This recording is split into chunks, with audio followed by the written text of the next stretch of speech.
Saudara Komisaris Utama Pertamina 2019-2024 Basuki Cahayapurnama atau Ahok mengaku menjelaskan isi rapat dan arahan yang diberikan selama menjabat di Pertamina saat diperiksa Kejaksaan Agung.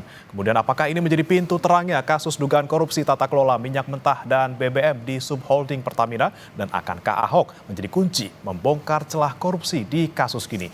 Kita akan membahasnya bersama dengan sejumlah narasumber yang hadir di studio. Selamat pagi, Pak Heri Gunawan, pengamat BUMN.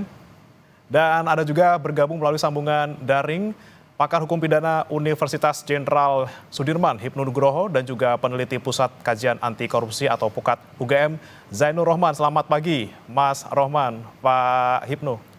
Selamat pagi. Selamat pagi. Baik, saya akan ke Pak Heri terlebih dahulu. Pak Heri, ini kan kasusnya ada di PT Pertamina Niaga, Patra Niaga yang merupakan subholding, kemudian Ahok sebagai mantan komut dari holdingnya Pertamina.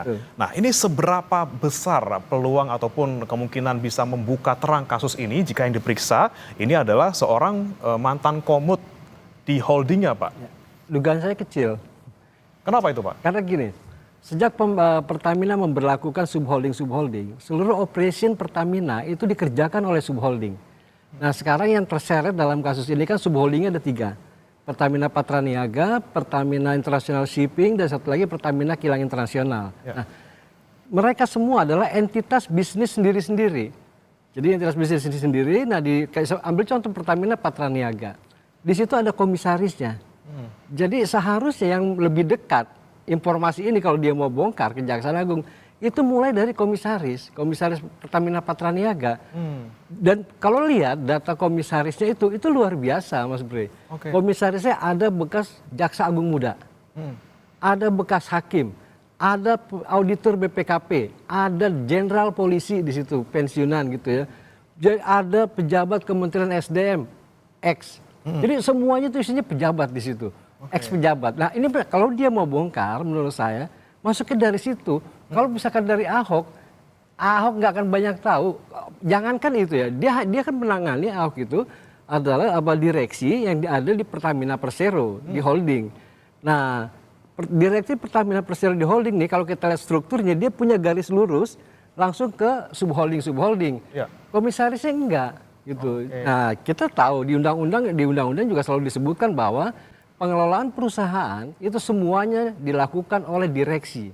Jadi gitu, bukan oleh komisaris. Komisarisnya mengawasi dan memberikan nasihat. Oke, jadi komisaris utama di holding tidak bisa menjangkau di subholding, lalu kemudian tidak adakah misalnya komisaris dari holding ini kemudian ada rapat bersama dengan komisaris maupun direksi dari subholding itu, Pak? Sama sekali nggak ketemu mereka? Nggak ada.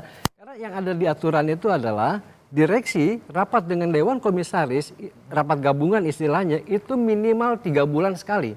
Tapi komisaris dengan direksi. Jadi kalau Pak Ahok dulu rapatnya misalkan dengan direksi di bawah pimpinan Bu Nike. Nah itu minimum sekali dalam 3 bulan. Nah begitu juga di Pertamina Patra Niaga. Direksinya rapat dengan Dewan Komisaris, ketentuannya minimum 3 kali dalam 3 bulan. Jadi bukannya Pak Ahok rapatnya dengan ini segala macam. Ya enggak, mereka punya garis api lah. Punya garis api karena ini entitas masing-masing gitu.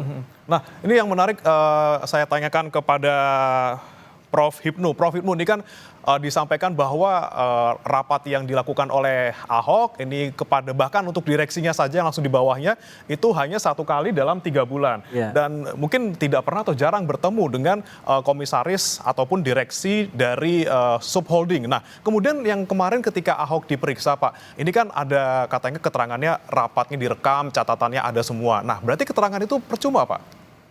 Ya, gini, saya sepakat Mas Heri ya. Jadi setelah mendengar dalam bidang BUMN ternyata memang ada komisaris pada tingkat holding dan komisaris tingkat subholding. Dalam suatu wilayah TKP, suatu perbuatan, objek perbuatan, itu adalah pada suatu Petra Niaga. Nah, dengan demikian siapa komisaris di Petra Niaga tersebut?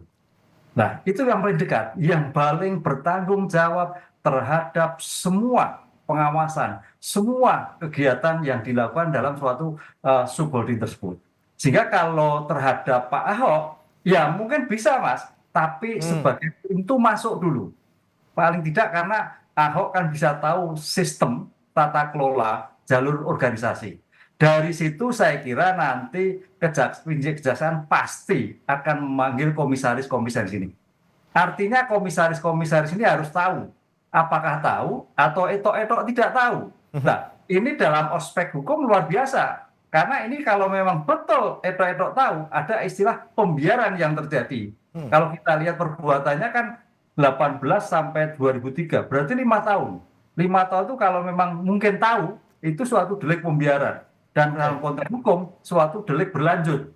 Progressive handling. Nah, ini luar biasa. Oleh karena itu, saya kira Pak Ahok dipanggil tidak percuma, tapi sebagai pintu masuk untuk menjelaskan bagaimana tata niaga, tata sistem organisasi. Sehingga nanti pada pemanggilan-pemanggilan kedua, mencari informasi yang kedua, langsung pada komisaris yang paling bertanggung jawab. Tadi Mas Iri mengatakan banyak sekali komisaris. Komisaris yang mana yang paling bertanggung jawab? Karena dalam suatu pengungkapan perkara, locus delicti dan tempus delicti terhadap subjek penanggung jawab itu sangat penting. Jangan sampai kita terjadi suatu kesesatan orangnya, tapi betul-betul yang bertanggung jawab atas pengawasan dari pengadaan barang minyak perjanjian kerjasama itu. Begitu, Mas. Nah, Prof. Hipnu, berarti kan yang paling bertanggung jawab sebenarnya kan komisaris dari para subholding ini ya. Dan kemudian kalau untuk Ahoknya sendiri, Prof. Hipnu, ini apakah mungkin nanti bisa ada pasal-pasal yang dikenakan, misalnya dia lalai untuk mengawasi di bawah-bawahnya atau subholdingnya atau seperti apa? Atau terlalu jauh sebenarnya posisi Ahok ini?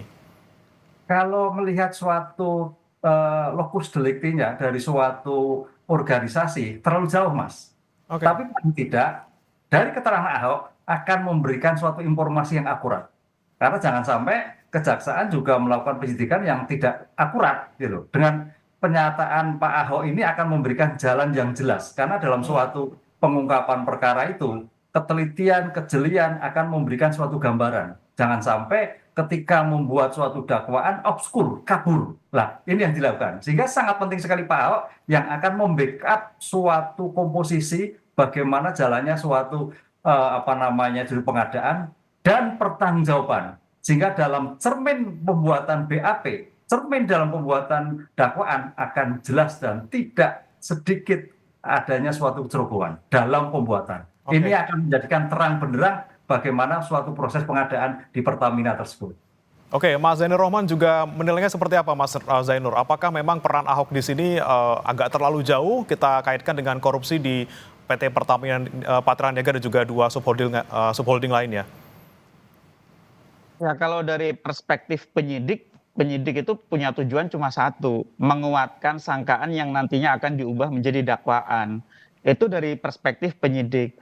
Tetapi saya pikir kejaksaan sebagai sebuah institusi, kelembagaan, itu bisa mengembangkan apa yang disampaikan oleh Ahok sebagai komisaris dari holdingnya PT Pertamina gitu.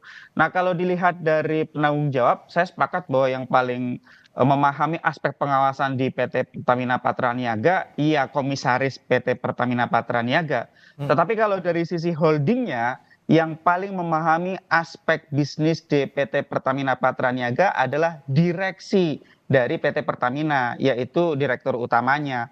Sehingga yang lebih relevan untuk didalami justru adalah waktu itu 2018 sampai 2023 itu banyak di periodenya Bu Nike gitu ya. Jadi kan semua direksi, semua komisaris dari subholding itu juga pengangkatannya atas usulan dari direksi PT Pertamina oleh Ibu Nike. Juga laporan-laporan kinerjanya juga disampaikan kepada holding juga kepada direksi.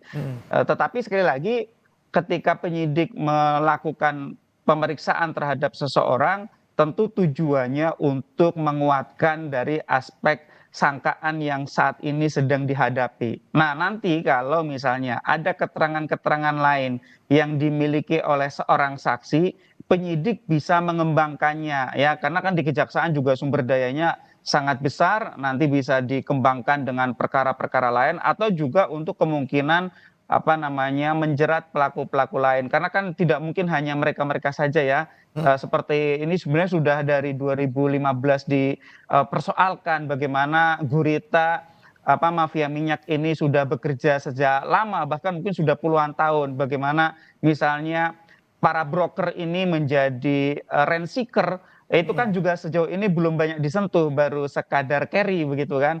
Nah, sehingga ini menurut saya masih banyak pekerjaan dari kejaksaan. Tetapi kalau Ya. dari pertanggungjawaban komisaris, memang ini bukan di Ahoknya pertanggungjawabannya. Pertanggungjawabannya ada di patra niaganya, Bang Bre. Oke, baik, saya ke Pak Heri lagi. Pak Heri, ini kan kemarin Ahok bilang bahwa kaget gitu kan ya. Dia hanya tahu di bagian kakinya saja dan kemudian dia kaget kok Kejagung tahu sampai ke bagian kepala. Nah, ini memang apakah benar yang seperti Ahok bilang bahwa dia tidak mengetahui detail-detail operasional di holding bahkan ke subholding sehingga ya bisa dibilang kalau misalnya orang-orang dibilang di luar itu Ahok cuci tangan seperti itu. Benarkah, Pak? Menurut saya ya bisa jadi benar karena gini, di dalam struktur kalau kita lihat di strukturnya Pertamina Persero itu di bawah dirut itu wakil dirut kemudian baru ke subholding. Jadi bukan dari komisaris. Jadi Pak Ahok itu hanya bisa menyentuh Bu Nike dan kawan-kawan di situ ya. Nah, sebenarnya mengawasi secara operation selain komisaris di subholding itu adalah direksi dirut dalam hal ini. Itu atau direksi yang lain gitu ya. Nah, mereka lebih dekat untuk operation gitu. Nah, mereka menangani itu karena mereka bisa berkoordinasi secara langsung karena garisnya nggak putus tuh. Oke. Nah, tapi dalam hal ini PT Pertamina ini kan sebagai pemegang saham dan seluruh laporan operation termasuk hal-hal yang lain, keuangan yang lain-lain itu kan dikonsolidasikan di PT Pertamina Persero dari seluruh subholding ini. Ketika dikonsolidasikan itu kan momentum dari holding untuk memeriksa bagaimana ini hasil. Kalau hasilnya A, kenapa hasilnya A minus, bagaimana prosesnya segala macam. Kenapa hasilnya A plus, kenapa kita harus impor dari seharusnya 10 menjadi 15. Nah, itu kan adanya di situ. Tapi laporan dari subholding masuk ke holding itu setelah dapat persetujuan dari Dewan Komisarisnya. Oke. Nah, di komisarisnya itu jangan lupa ada mantan jaksa agung muda. Oke. Nah, artinya orang dalam kejaksaan mereka bisa minta keterangan di situ juga gitu. Oke, lalu kemudian ini Pak, kalau misalnya kita lihat Ahok ini kan bilang bahwa dia menemukan ada sejumlah fraud yang dia temukan ketika ada laporan dari BPK seperti itu. Ada beberapa kecurangan yang dia temukan kemudian dia laporkan misalnya seperti itu. Nah, kalau untuk Ahok sendiri sebagai komisaris utama itu punya nggak sih Pak untuk kewenangan untuk misalnya memecat direksi sebuah subholding ataupun misalnya holdingnya sendiri melalui rapat umum pemegang saham misalnya Pak? Nggak bisa. Sama sekali nggak bisa? Yang bisa memecat itu kan pemegang saham. Pemegang saham kan ini Pertamina Persero, pemegang saham itu adalah pemerintah. Pemerintah dikuasakan kepada Menteri BUMN sebagai kuasa pemegang saham. Yang bisa memecat itu adalah Pak Erick Thohir. Oke. Nah, tapi tentu atas persetujuan pemerintah dalam hal ini ya biasanya kalau yang gede-gede kayak gitu harus ke presiden gitu ya. Berarti peran Dewan Komisaris itu ngapain Pak? Lebih ke merekomendasikan atau memberikan laporan atau masukan seperti itu Pak? Nah, dia tugasnya terutama dua, mengawasi dan memberikan nasihat. Nah, di dalam ketika dia mengawasi itu paling tidak itu ada komite-komite yang membantu, komite audit. Jadi apa yang sudah dilakukan oleh Pertamina itu nanti diaudit oleh salah satunya oleh komite audit selain oleh auditor eksternal. Ada komite nominasi dan remunerasi. Ini untuk talent pool misalnya gitu ya, bahwa untuk kenaikan pangkat termasuk pengajuan calon direksi itu biasanya lewat komite nominasi dan remunerasi dulu sebelum diajukan ke RUPS. Ya. Kemudian mestinya ada komite pemantau risiko juga. Nah, ini tugasnya itu mereka semua komite-komite ini melapornya itu ke Dewan Komisaris dan mereka yang menunjuknya itu ditandatangani oleh Pak Ahok. Jadi mereka sebagai kaki tangannya komisaris lah untuk mengawasi itu. Jadi di situ fungsinya Pak Ahok itu kalau misalnya mencat ya nggak bisa. Nggak bisa langsung mencat, Iya. harus dengan tadi proses yang sangat rumit seperti itu. Iya. Nah kemudian Prof. Hipnu, saya kembali ke Anda. Kemudian ketika Ahok bilang bahwa tadi dia sempat menemukan sejumlah fraud dan sudah melaporkan beberapa di antaranya, namun beberapanya dalam tanda kutip tidak dilaporkan, itu adakah celah jeratan hukum yang misalnya bisa mengancam Ahok di sana Pak? Ya, justru saya kalau melihat Ahok bukan sebagai, karena tadi lihat pertanggungjawaban. Ahok mungkin bisa dijadikan saksi mahkota menurut saya. Saksi mahkota justru ya Pak ya? Saksi mahkota, karena dia sebagai direktur utama yang tanda petik mengetahui suatu organisasi, tapi tidak bisa melakukan tadi Mas Heri melakukan suatu tindakan. Tapi dia tahu, kan itu loh. Nah, oleh karena itu sebagai dalam pengungkapan seperti ini suatu bersih-bersih BUMN, saksi mahkota akan memberikan suatu gambaran yang konkret, gambaran yang jelas, yang itu dari orang dalam. Jadi Pak Ahok perannya sangat besar untuk mengetahui, tapi tidak bisa melaksanakan suatu evaluasi ketika itu karena ada komisaris di subholding yang bersangkutan, apalagi terkait dengan direksi dan sebagainya. Dan dengan demikian, untuk Pak Ahok memang agak jauh ya, apalagi karena ini kan, tapi juga tergantung kan, namanya korupsi itu kan ada aliran dana atau tidak. Nah, itu yang pertama. Jadi kalau memang kita menentukan ada atau tidak, masih terlalu jauh. Kita tergantung pada pembuktian yang dilakukan. Sejauh mana pembuktian dana yang ditemukan hampir 1 kuadrillion mengalir kepada siapa aja. Kalau memang sampai mengalir pada Ahok, ya mungkin bisa. Tapi kalau tidak, ya sulit. Karena kan kebijakan ada di direksi. Tapi sebagai saksi yang tanda petik dalam ilmu hukum ada saksi mahkota, saya kira Pak Ahok akan memiliki peran besar dalam membantu pengungkapan seperti secara komprehensif. Gitu. Oke, Prof. Hipnu, kalau misalnya kita lihat ini kan angka yang disebutkan oleh Kejagung dalam kasus PT Pertamina, Patraniaga dan juga beberapa subholding lainnya ini kan luar biasa besar. Nah, menurut Anda ini angka yang disebutkan oleh Kejagung ini apakah realistis? Kemudian apakah juga nanti bisa dibuktikan dengan mudah di pengadilan seperti itu? Ya, kalau bicara angka, saya kira nanti Mas Heri dengan teman-teman audit forensik akan terlihat sekali ya. Karena kan kalau kita sebagai rakyat biasa kayak gini kan kebutuhan BBM kan monopoli Pertamina. Ini yang kita lihat sebagai satu. Yang kedua bahwa itu adalah kejadian selama 5 tahun. Jadi kalau 1 tahun rakyat Indonesia membutuhkan seperti itu, kemudian impornya A, kemudian yang terima B dan sebagainya, saya kira itu wajar. Karena sekarang ini kalau kita lihat kan BBM kita kan naik terus, nggak pernah turun dan masyarakat nggak pernah protes. Kita nggak pernah protes. Kalau 4 tahun yang dulu kan protesnya bukan main sih enggak. Nah, oleh karena itu tentang keuangan saya kira teman-teman audit forensik Mas. Jadi kalau saya kan dalam ilmu hukum, tapi teman-teman audit forensik harus betul-betul jelas untuk mengevaluasi, menilai, jangan-jangan bisa lebih. Karena ini kan hitungan masih sementara. Dalam penyidikan itu kan tindakan penyidik mengumpulkan barang bukti. Belum masih pada seberapa besar audit terakhir terhadap perkara yang bersangkutan. Dengan demikian kalau memang nanti audit itu masih berjalan, bisa lebih besar lagi Mas. Gitu. Oke, baik. Saya ke Mas Zainur Rohman. Mas, ini kan kalau kita lihat ada celah-celah korupsi yang mungkin banyak sekali di BUMN, termasuk mungkin di PT Pertamina. Ini kan kalau Anda melihat celahnya ada di mana nih? Sebenarnya di broker atau di mana kemudian ini bisa menjadi kasus yang sebesar ini? Ya, broker itu salah satu titik utamanya ya. Tetapi kan bagaimana kemudian bisa ada peran serta broker di situ yang sangat dominan. Tentu itu tidak lepas dari keputusan internal perusahaan. Nah, keputusan itu apakah hanya sekadar diambil oleh PT Pertamina Patraniaga atau juga holdingnya ikut mengambil keputusan? Ini yang harus didalami oleh penyidik di kejaksaan.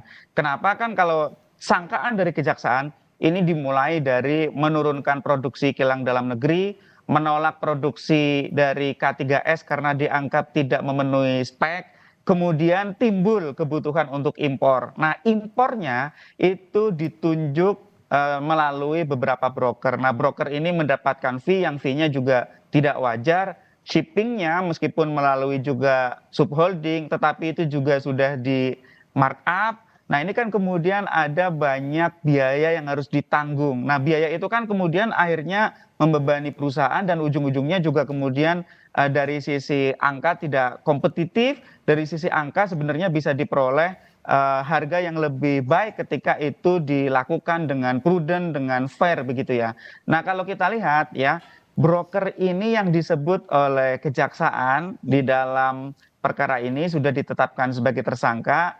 Saya lihat bukan pemain baru. Ini masih merupakan kelanjutan dari kasus Petral. Bahkan kan sebenarnya di Pertamina Patraniaga ini kan RS ini kan juga ada kaitannya dengan Petral begitu ya. Sehingga kalau kita lihat ini dari kasus Petral tidak ada pembelajaran yang diambil, tidak ada perbaikan yang berarti di tata kelola minyak kita, dan kemudian ini baru dibongkar sekarang oleh kejaksaan. Jadi saya lihat korupsi utamanya justru bukan soal blendingnya.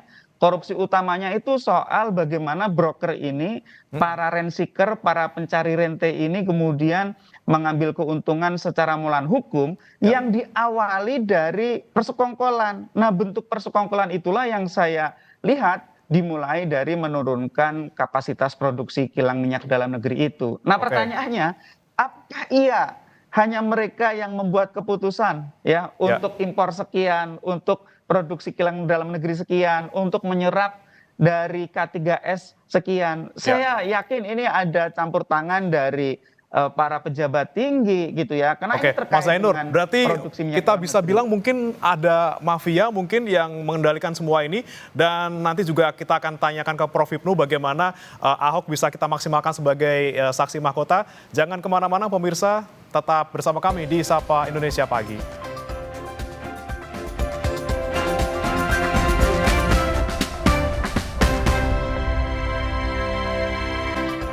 Kembali bersama kami di Sapa Indonesia Pagi, saudara. Kita lanjutkan kembali pembahasan terkait dengan pemeriksaan mantan Komut Pertamina, Basuki Cahayapurnama, bersama dengan 3 narasumber kita. Dan saya mau lanjut ke Mas Zainur Rohman lagi. Mas, tadi benarkah memang ada tangan yang tidak terlihat, invisible hand, kemudian mafia di dalam kasus ini? Dan apakah benar ini sebenarnya kasus yang ada di Pertamina ini hanya ganti jaket gitu ya, ganti rezim, ganti tersangka saja gitu, Mas Zainur? Ya, justru menurut saya itu adalah penyakit utamanya ya. Banyaknya rent seeker yang bermain di bisnis migas, dan ini pasti juga melibatkan aktor-aktor politik, jejaring-jejaring kekuasaan ya, sehingga kemudian ada kebutuhan yang ditimbulkan ya dari hasil permufakatan jahat ya. Sehingga ini kemudian ada banyak keuntungan yang dinikmati oleh rent seeker, yaitu para broker. Nah, broker ini kan juga di dalam pemilihan mereka, di dalam tender, itu kan juga dilakukan dengan melawan hukum. Tidak secara fair, kemudian sudah diarahkan untuk adanya pemenang-pemenang tertentu. Nah, pemenang ini adalah pemenang tradisional yang sudah beroperasi bertahun-tahun, bahkan mungkin puluhan tahun di Republik ini gitu ya. Dulu kita ingat betul bagaimana misalnya almarhum Faisal Basri getol sekali di dalam membongkar ini gitu ya, di dalam tim anti mafia migas tahun 2015. Tapi ternyata juga tidak ada pembenahan berarti.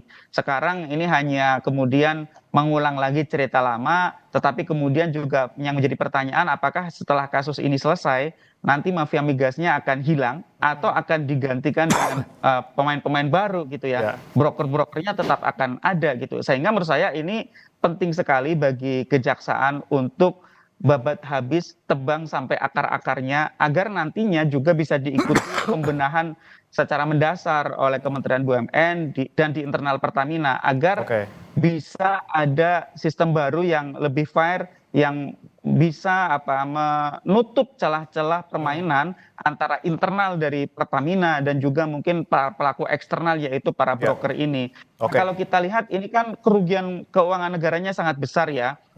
Di sana ada termasuk kerugian yang harus dibayarkan kepada broker. Kalau kejaksaan ngitungnya bahkan sampai kerugian pemberian subsidi gitu ya, sehingga kejaksaan memunculkan angka misalnya 193 triliun. Nah, oleh karena itu yang perlu dilakukan adalah mendampingi Undang-Undang Tipikor dengan Undang-Undang TPPU.